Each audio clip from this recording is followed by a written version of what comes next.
പഴമയും തനിമയും പുരാതന ശേഷിപ്പുകളും ചരിത്രവും ആനവിളക്കും തുടൽവിളക്കും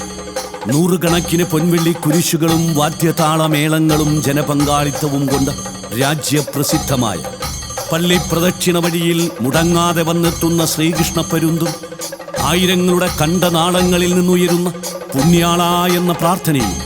ദിക്കുകൾക്കപ്പുറം മാറ്റൊലിക്കൊള്ളുമ്പോൾ വിളിച്ചു വിളികെട്ട കാഞ്ഞൂർ പുണ്യവാന്റെ വിശുദ്ധ സെബസ്ത്യാനോസിന്റെ തിരുനാൾ ജനുവരി 18, 19, 20 തീയതികളിൽ, 8-ാമിടം 26, 27 തീയതികളിൽ ജാതിമത ഭേദമന്യേ ജനലക്ഷങ്ങൾ വിശ്വസിച്ചാരാധിക്കുന്ന കാഞ്ഞൂർ പുണ്യവാന്റെ ശ്രേഷ്ഠഭൂമിയിലേക്ക് ഏവർക്കും